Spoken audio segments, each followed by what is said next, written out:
여의도 핫 이슈 나눠주실 두 분 모셨습니다. 박수현 전 청와대 대변인 나오셨습니다. 어서 오세요. 안녕하세요. 박수현입니다. 네. 일주일간 별일 없으셨죠? 네. 저는 개인적으로는 별일이 없었는데 국회가 저렇게 국민께 죄송스러운 별일이 많아서 말씀드리기가 좀 죄송합니다. 네. 자, 그리고 오늘은 이혜훈 전 미래통합당 의원도 함께해 주십니다. 어서 오세요. 네, 안녕하세요. 네. 의원님 어떻게 지내세요, 요새? 그냥 쉬고 있습니다. 몸도 마음도 모두 좀 쉬어야 될 상황이라서. 네. 계속 달려오셨으니까 조금 이제 쉬실 때도 되지 않았나. 네, 하여튼 뭐 예. 네. 몸과 마음을 회복하는 게 다른 무엇보다 우선인 것 같아요. 네, 얼굴 좋아 보이세요. 아예 좀 한 2달 이상 쉬었더니 다들 얼굴 좋다 그러세요. 네, 네, 유튜브 TBS FM 들어오시면 보이는 라디오도 함께 하실 수 있습니다. 오늘 또 이혜훈 의원님 나오셨으니까 경제 이야기를 또 해봐야 되지 않을까. 아유, 네. 감사합니다. 예. 네, 생각을 하는데요. 추경심사 이야기를 좀 해보도록 하겠습니다. 초특급 속도전이다라는 얘기가 나오고 있고 이제 이번 주 안으로 끝내려니까 이제 3일 안으로 끝내려고 해서 지금 굉장히 바쁘게 움직이는 것 같습니다. 우리 박수현 대변인께서 보시기에는 끝날 것 같으셔 보이세요? 끝날 것 같죠? 예, 민주당은 네. 뭐 예정된 7월 3일에 이걸 본회의를 통과시키겠다는 확실한 그 로드맵을 가지고 있고요. 그래서 아마 좀 바라기는 어쨌든 미래통합당과 원구성 협상 이 문제는 제대로 하지 못했지만 그래도 이 국회를 좀 정상화시키려면 이 추경 심사에 미래통합당이 좀 들어와서 함께 하는 그러한 모습을 좀 보일 수 있도록 그 미래통합당의 손을 잡고 함께 국회로 들어갈 수 있도록 하는 그런 모습을 좀 보여드렸으면 좋겠는데 민주당으로서도 또 정해진 또 시간이 있고 코로나19라고 하는 미중의 사태에 임해서 고통받는 국민들을 생각하면 어쩔 수 없다는 또 민주당의 입장도 이해를 해 주셨으면 좋겠고요. 지금 어쨌든 국회의 문은 열려 있기 때문에 미래통합당이 정말 또 화도 나시고 섭섭하고 하지만 그건 그거고 또 국민을 위한 추경심사는 함께 졸속심사가 되지 않도록 그렇게 해 주셨으면 좋겠다는 생각입니다. 네, 졸속심사가 되지 않도록 했으면 좋겠다. 경제통이시잖아요, 우리 의원님께서는. 좀 아쉬운 거는 졸속심사가 이미 돼버렸어요. 상임위 18개가 평균 2시간에 통과시켰잖아요. 최고 제일 증액을 많이 한. 이미 국회로 넘어온 돈이 35조 3천억이니까 네. 뭐 사실 단군 이래 최대 추경이다 이런 얘기를 하는데 최고로 빚을 많이 내서 한 거니까 어떻게 보면 가장 알뜰하게 써야 되잖아요. 빚을 제일 많이 네네. 낸 거니까. 코로나를 예방하는 데 쓰거나 아니면 코로나 때문에 피해를 입은 분들을 지원을 하거나 아니면 미래 성장 동력을 만들거나 아니면 경기가 많이 안 좋으니까 그걸 살리거나 이런 데 쓰는 돈이면 그나마 또 이해가 되는데 요 3가지 4가지 중에 속하지도 않는 돈들이 지금 많이 들어있거든요. 어떤 게 들어있나요? 예를 들면은 뭐 태양광 같은 거죠. 태양광은 어떻게 보면은 대통령 공약 사업이었지만 국민적 지지가 부족해가지고 그동안 여러 차례 예산 심사에서도 걸러져서 통과되지 못했던 건데 이번에 막 끼워 넣기 한 거잖아요. 예를 들면 한국판 뉴딜이라고 하는 5조 1,000억이라는 사업들이 보면 그런 것들로 많이 채워져 있습니다. 근데 이거는 그렇게 시급한 게 아니기 때문에 불과 2-3달 후면 심사하게 될 본예산에서 얼마든지 사업 타당성을 따질 수도 있고 또 사업의 효과성을 더 높일 수 있게 좀 디자인을 바꿔서 할 수도 있는 건데 이렇게 나라 빚을 어마어마하게 내서 하는 추경에 마구 넣어서 할 일이 아닌데 예를 들면 이런 것들을 걸러냈으면 좋았는데 네. 35조 3천억이나 되는 정부가 넘긴 안 그걸 넘기면서 오죽하면 부총리가 문재인 정부의 부총리예요. 경제수장이 뭐라 그러냐면 너무나 답답하다 속이 타들어간다 그러면서 이 타당성 심사를 네. 국회에서 좀 해달라. 왜냐하면 이제 정부에서 자기가 아무리 반대해도 잘 안 되니까 국회 힘이라도 좀 빌려서 했으면 좋겠다 이런 속내가 들어있는 말 아니겠어요? 신문에 다 보도됐어요. 그러기도 했는데 예를 들면 산자위 같은 거는 네. 그 정부가 넘긴 돈에다가 거의 3조 가까운 돈을 또 추가로 더 얹었단 말이죠. 국회 심사에서. 근데 그렇게 3조나 되는 돈을 얻는데도 50분도 채 안 걸려 47분 걸렸대요. 근데 이렇게 마구제비로 그냥 넘기는 거. 네. 오죽하면 정의당. 정의당은 사실상 여당이랑 지금 생각이 비슷하잖아요. 네. 근데 정의당 의원이 뭐라 그랬냐면 이거는 심사용 회의가 아니고 이거는 그냥 통과용 회의다. 이런데 도저히 동의할 수 없다 하면서 퇴장해버렸어요.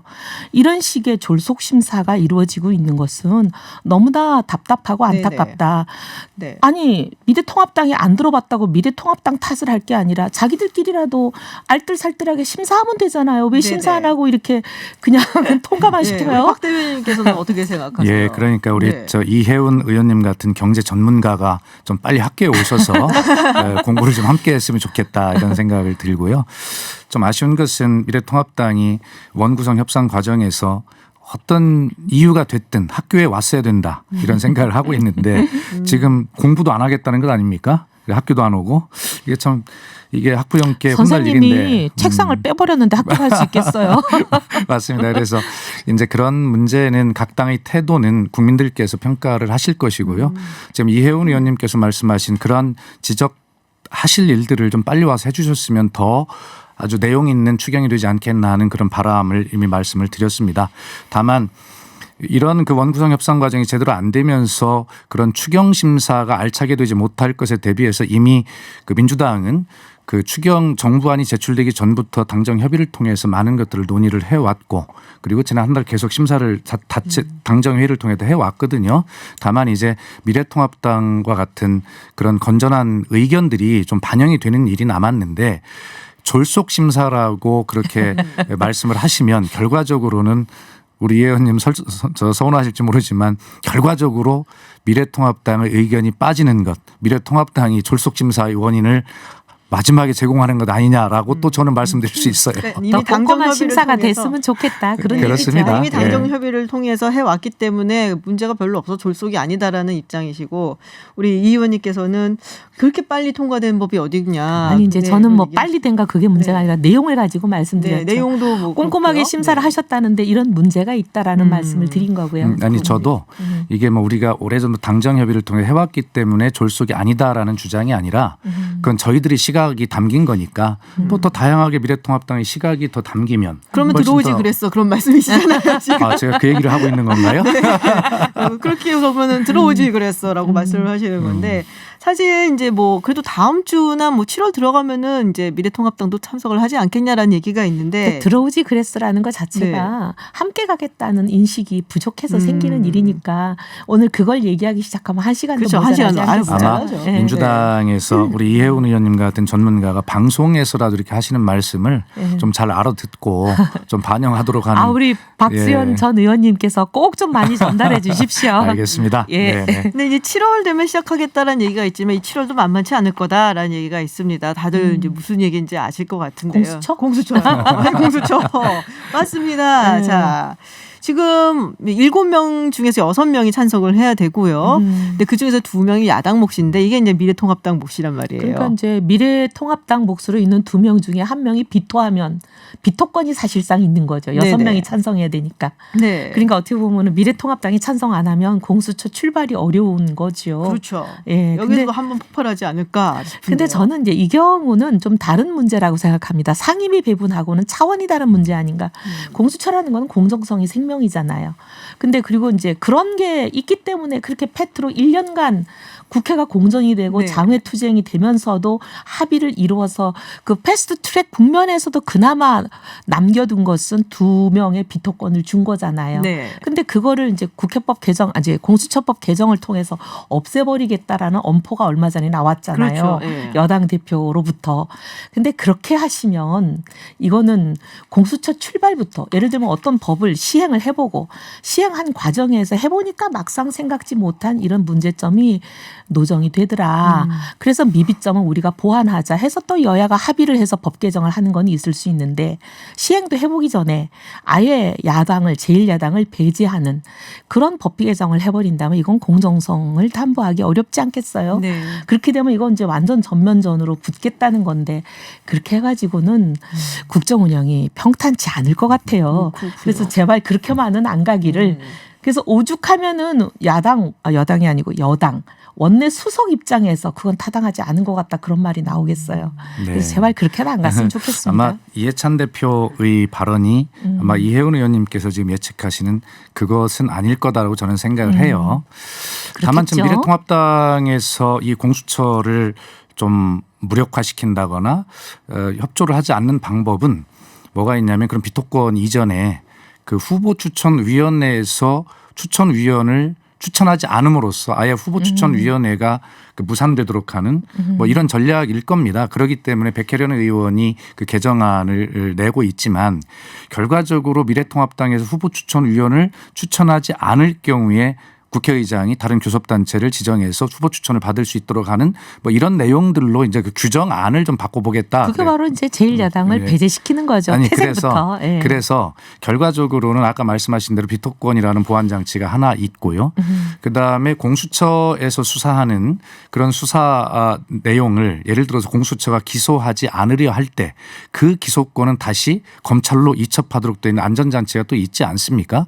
그렇기 때문에 아까 이혜우 의원님 말씀대로 어렵게 어쨌든 뭐 4+1의 합의로 그렇게 뭐 출발한 거든 어쨌든 출발해서 7월 15일 날 그 법의 시행을 앞두고 있으니 어쨌든 너무 지레 겁먹지 마시고 그런 안전장치들이 있으니까 이 법을 시행을 하면서 아마 그 미래통합당 입장에서 보면 독소조항이라고 하는 것들을 그렇게 좀 보완해 가면 어떻겠냐라고 하는 그런 말씀을 드리고 뭐 20대 국회에도 보면 5.18 뭐 특별위원회나 이런 것에 후보 추천을 하지 않음으로써 그 위원회 구성이 되지 않도록 굉장히 지연작전을 쓴 전례가 있기 때문에 아마 이하찬 대표의 발언은 그런 후보 추천을 제때 좀 빨리 해 주십사 하는 그런 말씀으로 들었으면 좋겠다. 저는 제 생각입니다. 네, 이게 이제 그런 것 같아요. 이제 단순히 후보 추천을 하고 안 하고 문제 이면에는 뭐가 있냐면 뭔가 이제 힘으로 누르려고 하는 거 아니냐 하는 그런 그리고 힘으로 누르는 것을 이제 당한 피해 경험이 자꾸 그 다음 사안에도 영향을 미치고 이게 물리고 돌아가는 악순환이 되는 것 같으니까 그 악순환은 사실 힘을 가진 쪽이 먼저 푸는 수밖에 없습니다. 예, 하여튼 옳으신 말씀이에요. 예. 어쨌든 지금 이런 것들이 원구성의 뭐 제대로 안 된 것이나 공수처 충돌이나 이런 것들이 없다 하더라도 지금 남은 임기 2년은 어쨌든 2년 후에 대선에서 승리하기 위해서 여당은 여당대로 야당은 야당대로 굉장히 자기 입장을 강하게 강조하기 때문에 이 갈등과 긴장이 있을 수밖에 없는 것인데 거기에 사실 이러한 일들이 자꾸 터지니까 의원님 말씀대로 걱정이 되는 게 참 많습니다. 제가 이렇게 두 분 다 뵌 적이 있잖아요. 그 전에 다른 프로에서 이런 분위기가 아니셨거든요. 이게 라디오 부스라는 것이 참 특이한 환경인가라는 생각이 지금 방금 들었어요. 지금 저희가 어떻게 달라졌나요?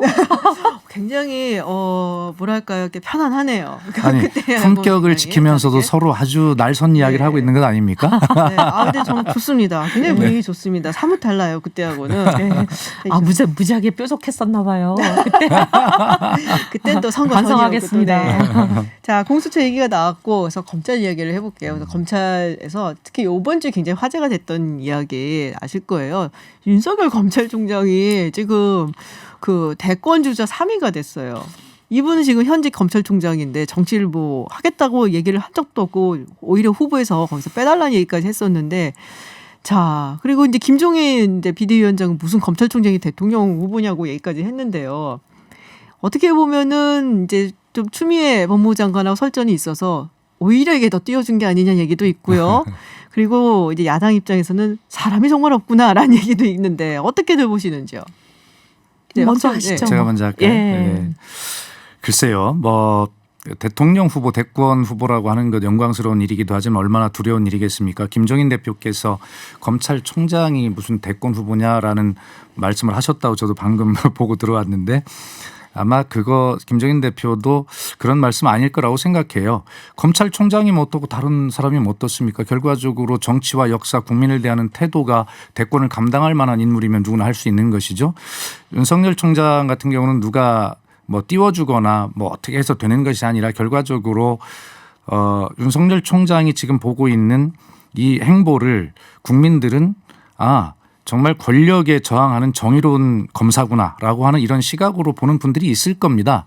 그 와중에 이제 뭐 윤석열 총장 때리기를 한다든가 끌어내리기를 하던가라고 해서 어떤 탄압받는 윤석열이라고 하는 이미지가 이제 보태져서 그럴 수도 있겠죠. 그러나 사실은 팩트는 그렇지 않습니다. 그러나 그 문제는 이제 뭐 토론을 통해서 또 과정을 통해 밝혀지겠지만 지금 일단은 윤석열 총장에게는 그런 어떤 권력을 향해서 정말 칼을 댈 줄 아는 뭐 그러한 정의로운 검사가 아니냐라고 하는 그러한 이미지가 현재 형성돼 있는 것 그런 상황이어서 이런 결과가 나오는 것 같은데 이미지와 또 실제는 다를 수 있죠. 제가 하나만 여쭤볼게요. 팩트는 그렇지 않다고 말씀을 하셨는데 사실은 임명은 청와대에서 한 거고요. 네. 어쨌든 청와대에서는 요새 후회하고 있나요? 후회가 아니라 분노하고 있지 않을까요? 분노하고 있다. 후회라기보다. 그렇군요. 의원께서 보시기에 어떠세요? 야권 후보라고 지금 다들 언론은 보도를 네네. 하는데 어느 쪽에 칼이 될지는 알 수 없는 것 같아요. 그건 그래요. 예. 그래서 먼저 당하셨던 네. 입장이시기 때문에. 근데 이제 예를 들면 이제 그 윤석열 총장을 대권 후보라고 여론조사가 왔을 때 눌러대는 분들. 네네. 근데 많은 분들 이제 저희가 사석에서 만나도 저희한테 그런 얘기를 하시는 분들이 있거든요. 네네. 나는 윤석열을 지지해라고 말씀하시는 분들의 변을 들어보면 그분들은 뭐라고 얘기하냐면 박근혜 이명박 정부 때도 살아있는 권력에 반기를 들었어. 굴하지 않았어. 그리고 문재인 정부에서도 권력이 시키는 대로 하지 않고 살아있는 권력을 겨냥해서 정의롭게 해. 그런 사람이 공직자가 돼야 되는 거 아니야? 이런 얘기들이 대부분 줄을 이뤄요. 그래서 아마 그 윤석열 총장을 지지하는 분들을 제가 다 알지는 못해도 많은 분들이 그런 공직자를 보고 싶다. 권력에 굴하지 않는 그리고 뭔가 정의감을 가지고 공직을 수행하는 사람 그런 사람을 보고 싶다라는 갈증이 빚어낸 결과가 아닐까. 그러면 이제 그동안 공직을 수행했던 저를 포함한 많은 사람들이 반성해야 될 대목이라고 저는 생각하고 오히려 그런 말을 들을 때마다 굉장히 돌아보고 이제 옷깃을 여미게 되는 대목이에요. 근데 이제 어떤 방향으로 이게 굴러가게 될지는 전혀 누구도 지금은 예측하기 어려울 것 같아요. 왜냐면은 이제 미래통합당 측에서도 지지자분들 중에서도 윤석열 검찰총장은 이제 일을 가는 분들도 계실 것 같거든요. 네, 그러니까 양쪽이 네. 다 지금 어느 쪽 지지자들이 일변도로 윤석열 총장을 지지한다고 보기는 어려울 것 같아요. 이쪽에도 지지가 있고 저쪽에도 지지가 있지만 똑같이 이쪽에도 NT가 있고 저쪽에도 NT가 있기 때문에 만약에 제가 윤석열 총장이라고 가정을 하고 윤석열 총장이 제가 지금 듣기로는 정치에 관심이 없다고 이리저리 듣고 있지만 만약에 정치를 고민을 하신다면 이 당에도 안 속하고 저 당에도 안 속하고 차라리 제3의 길을 가시면 어떤가 저는 그런 생각이 들거든요. 제가 하나만 질문을 드려볼게요. 두 분께. 예. 그럼 지금 굉장히 압박이 많잖아요. 민주당 내에서도 뭐 이해찬 대표는 함구령을 내렸지만 나 같으면 물러났다. 뭐 이 얘기도 나오고 있고요. 만약에 윤 총장이 사퇴를 한다. 그러면은 글쎄요. 민주당 입장에서는 좋은 이야기일까요? 아니면 통합당 입장에서는 또 제가 어떨까요? 먼저 이번엔 네네. 해도 돼요? 민주당은 지금 얼마나 불감청 고소원이겠어요. 바라고 또 바라는 얘기 아니에요? 본인들은 해임을 하고 싶은데 해임을 시키고 싶은데 네. 그런 어떻게 보면 오점은 남기고 싶지는 않고 물러나주면 너무 고마우니까 저렇게 역할극을 나눠서 하고 있는 거 아니에요?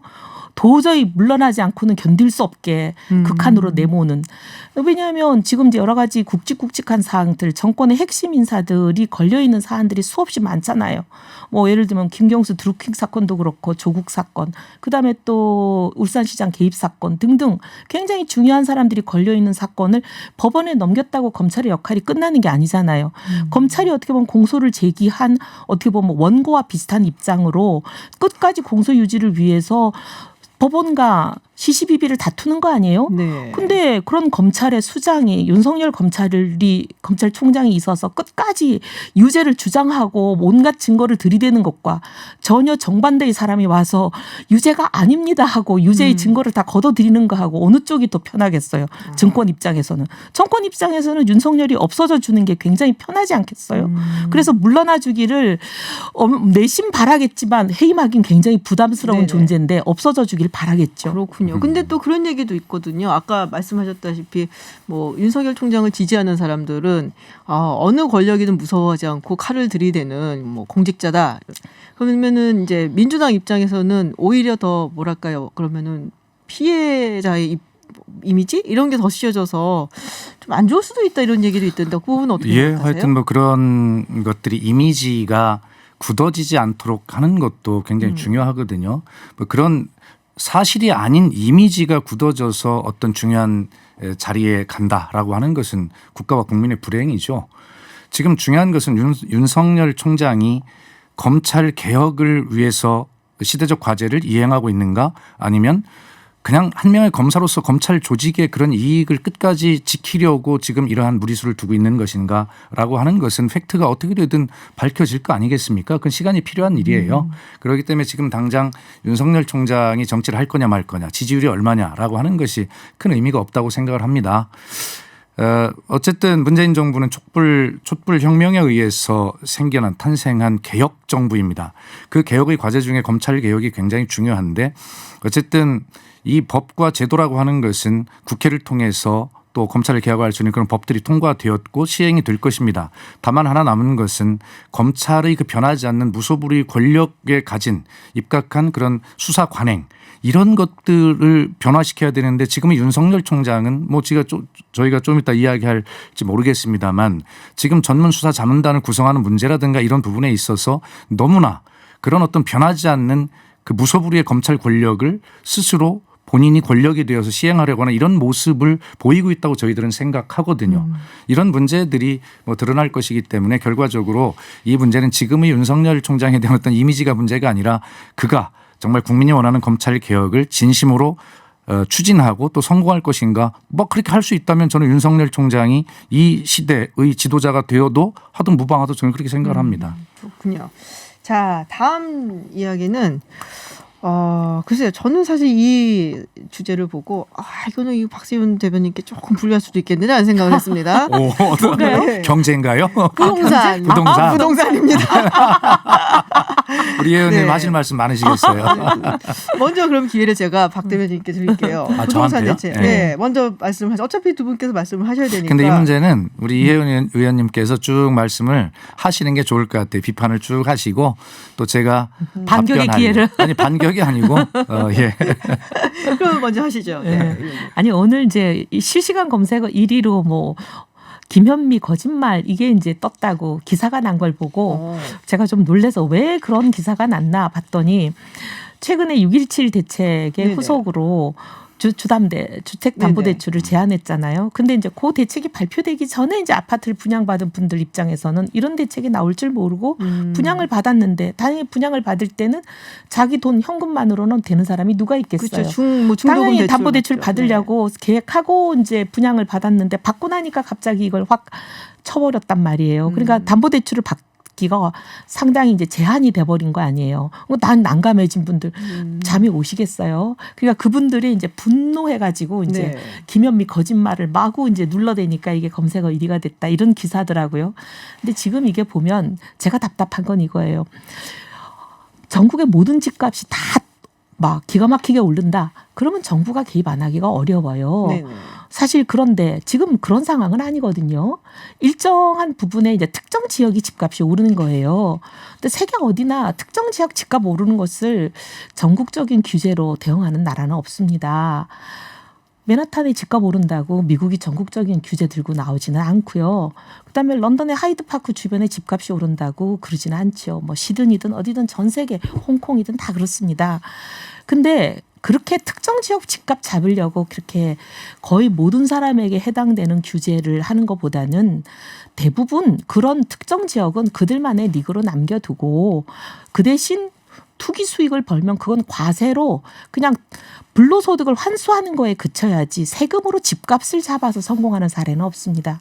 집값을 잡는 가장 좋은 방법은 동서고금 수십 세기 인류 역사를 통틀어서 제일 좋은 방법은 공급을 늘리는 방법밖에 없어요. 그러니까 공급은 늘리고. 근데 지금 이 정부는 집값을 잡겠다고 얘기하면서 공급은 완전히 틀어지고 수요를 규제하는 방식으로 가거든요. 그러니 집값은 계속 뛰는 거예요. 공급을 틀어지면 집값이 안 오를 재간이 없습니다. 집이 모자라는데 어떻게 집값이 안 오릅니까? 그러니까 수요를 옥죄는 방식을 하지 마시고 수요는 그러니까 공급은 늘려놓고 그다음에 너무 특정 지역의 집값을 잡는 것만 그렇게 올인하지 말고 오히려 정부가 주택 정책에 포인트를 맞춰야 되는 거는 집 없는 서민들이 평생 저축해서 월급 저축해가지고 집을 못 사는 이 상황을 해결하는 웬만한 거리에 웬만큼 저축하면 적당히 좋은 조건에서 살 수 있는 집들을 대거 공급하는 그게 이제 보금자리 주택이 됐든 뭐 공공 장기 임대가 됐건 이런 것들을 많이 확충하는 여기에 오히려 올인하는 게 좋은 정책이라고 봅니다. 공급을 늘려야 된다라는 말씀이신데 우리 대변인께서 예, 어떻게 저도 생각하세요? 19대 국회의원을 이제 국토교통위원을 했고 제가 그 당시 민주당의 부동산 TF 간사를 했기 때문에 어쨌든 부동산 정책들을 많이 들여다봤고 또 제안도 했고요. 지금 뭐 이혜원 의원님 말씀 다 옳으십니다. 가장 좋은 정책은 공급을 늘리는 거죠. 그것도 더 좋은 집을 늘리는 것입니다. 서민들이 아까 말씀하신 대로 자기 소득을 가지고 더 좋은 조건의 주택을 구입할 수 있도록 해주는 정책이죠. 지금까지 아마 어떤 정부든 우리 주택 공급 정책은 일관되게 저는 유지해왔다고 생각을 합니다. 예를 들어서 지금 문재인 정부가 공급을 옥죄는 정책을 쓰시고 있다고 그러는데 문재인 정부가 지금 들어서서 1,600만 평의 택지를 좀 마련하고 있지 않습니까? 내년부터 공급에 들어갑니다. 그리고 국토교통부가 발표한 로드맵에 보면 이제 내년부터 77만 호를 공급하겠다. 이것이 이제 국토교통부의 이제 설명인데요. 어쨌든 문재인 정부의 1,600만 평 택지라고 하는 것은요. 지난 두 정부 이명박 박근혜 정권의 택지 준비보다 2배에 이르는 수치입니다. 그래서 이런 문제들에 대해서 저도 뭐 지금 말씀하신 대로 공공임대주택의 확대나 이런 부분들에 대해서 공급을 가지고 해야 하지만 그렇다고 해서 어떤 집값이 오르는데 그것을 규제하지 않을 도리는 없어요. 그러나 저는 이혜원 의원님 말씀이 문재인 대통령의 생각과 정말 똑같은 말씀을 하거든요. 제가 대변인 때 늘 그런 이야기를 했어요. 지금 이혜원 의원님 그 맨하탄 뭐 시드니 이런 이야기를 드시지 않습니까? 그런데 문 대통령께서도 제가 대변인할 때 하시는 말씀은 강남 4구의 주택값이 상승한다고 그래서 그것을 가지고 전국으로 일반화하는 그렇게 바라보는 그런 걸 안 했으면 좋겠다라는 말씀을 수차례 강조를 하셔요. 그런데 어쨌든 모든 정부는 이 공급과 규제 사이에서 어떤 정책을 선택할 것인가를 늘 고민하게 되어 있는데요. 기본적으로 저는 투트랙이 다 가능하다고 생각을 합니다. 다만 지금 이혜원 의원님께서 어떤 그 규제 정책을 전국적으로 동일하게 적용하는 이런 문제에 대해서 문제점을 지적해 주셨는데 저도 개인적으로 그에 동의합니다. 어쨌든 문재인 정부가 1,600만 평의 택지와 또 77만 호의 어떤 국토교통부 주택 공급 계획 이런 것들을 가지고 아마 완전하지는 않지만 그래서 정말 죄송한 문제지만 지금의 문제를 해결하지 못하는 것에 대해서 아마 김현미 장관도 엊그제 국회 답변을 보니까 모든 것이 다 잘 작동되고 있다 이렇게 했다고 언론에 보도되고 있던데 제가 확인해 보니까 잘 작동되고 있다고 하는 것이 아니라 우리 발표한 대책이 작동 중에 있지만 그러나 그런 것들이 아직 결과로 나타나지 않고 보완될 점이 있다면 보완해 나가겠다. 이런 취지로 이제 답변을 한 것이기 때문에 하여튼 뭐 이혜원 의원님 말씀에 뭐 저는 대체로 공감합니다. 조금 차이를 설명드려도 될까요? 아니, 시간이 많지 않아 갖고요. 예. 짧게. 공급을 수요가 몰리는 데는 거기가 다른 데보다 학군이 좋거나 애들 키우기 좋고 교통이 편리하고 생활에 편의시설이 몰려있고 다 이유가 있어서 사람들이 바보가 아니거든요. 그렇습니다. 몰리는 이유가 있는 거거든요. 근데 거기는 살지 말라고 집을 늘리지 말라고. 왜냐하면 거기는 특정 지역이 어디인지 다 아실 텐데 지은 지 40년 50년이 돼가지고 녹이 쓸고 녹물이 나오고 지금 살 수가 없는 데라 재건축밖에 할 수가 없어요. 거기는 빈 땅도 없고. 근데 재건축을 못하게 지금 이 정부는 재건축은 절대 안 된다로 거의 몰아붙이는 상황이잖아요. 그 얘기는 뭐냐면 이 정부가 있는 한은 재건축은 앞으로 불가능하겠구나라는 시그널을 계속 줍니다. 그러니 당연히 현재 지어져 있는 새 아파트의 집값이 뛰는 거거든요. 그 얘기예요. 제 얘기는. 네.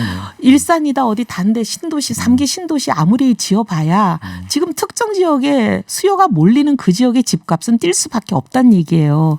거기에 집을 공급을 옥죄면서 다른 데 공급해봐야 거기 집값 소위 특정 지역의 집값은 못 잡는데 이 정부 부동산의 제1순위는 그 특정 지역 집값을 잡겠다는 거에 목표를 두니까 목표 달성이 안 되고 맞아요. 오히려 엄한 사람만 많이 잡고 있는 거예요. 그래서 이제 이혜원 의원님 그 말씀에 동의를 아까 제가 했지 않습니까? 동의를 하는데 이런 측면도 또 있는 것이죠. 이 정부가 그 재건축을 특히 강남의 재건축을 물리적으로 막은 적이 없어요. 다만 분양가 상한제 그다음에 이번에 2년 거주제 이게 다 재건축하지 말라는 얘기죠. 초과이익 환수 이 문제에 대해서 그걸 하고 하라는 것이지 물리적으로 그것을 그렇게 강제적으로 뭐 그렇게 막은 적이 없다라고 저는 주장을 하고 싶고요. 물리력으로 뭐 집달리를 동원해서 막은 건 아니지만 네. 실질적으로 막은 거죠.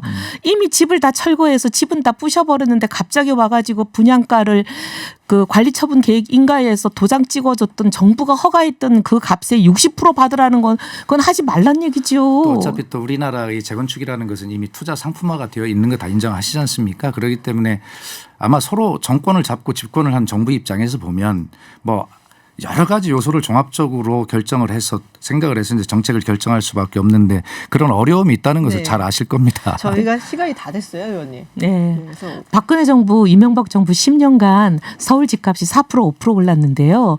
문재인 정부 1년 만에 지금 네. 13% 오르는 거는 정책의 목표가 거꾸로 가고 있다는 반증이에요. 네. 아니 그거에 대해서 짧게 제가 설명을 하면요. 마지막 발언 시간 그렇습니다. 그렇습니다. 예. 옛날 생각나요? 네, 하셔요. 하여튼 우리나라 이 부동산 가격이라는 것이 세계의 흐름과 이 상하를 같이 한다는 건 뭐 인정하실 겁니다. 노무현 정권 때 이 부동산이 굉장히 많이 올랐죠. 그리고 이명박 박근혜 정권 때 세계의 흐름과 함께 하향 내지 안정 추세를 가지고 왔어요. 노무현 정권 때 LTV DTI 같은 제도를 도입했기 때문에 사실은 우리 그 세계 금융 위기 때도 집값 폭락을 막을 수가 있었어요. 이러한 짧게 그렇습니다. 네. 예, 이러한 어떤 큰 흐름 속에 있는 것이고 이명박 박근혜 정권 때 그런 어떤 흐름들을 잘 이해하지 못하고 그 당시에 규제를 대폭 완화하거나 어떤 그 택지를 덜 준비한 것 그런 것들이 사실 영향을 미치고 있다고 뭐 저는 주장하고 싶습니다. 다음 회에 한번 반론 지금 계속 나가요. 지금 부동산 이슈로 계속 시간이 가려고요. 필요하네요. 네, 이게 역시 아무래도 가장 핫한 이슈가 되지 않을까 해서 다음 시간에도 계속 할까 합니다. 네. 이 말인즉슨 이제 이회원 의원님께서 계속 나와주신다는 얘기입니다. 네, 짝꿍으로 그렇습니다. 함께 하시기로 결정을 하셔서요. 경제 문제는 조금 이제 빼주시길 네네네. 핸디 많이 드려야죠. 네. 품격 있는 핑퐁 토론이었습니다. 다음 주에도 부탁드리고요. 오늘은 여기서 마치도록 하겠습니다. 지금까지 이혜훈 전 미래통합당 의원 그리고 박수현 전 청와대 대변인과 함께했습니다. 고맙습니다. 감사합니다. 감사합니다.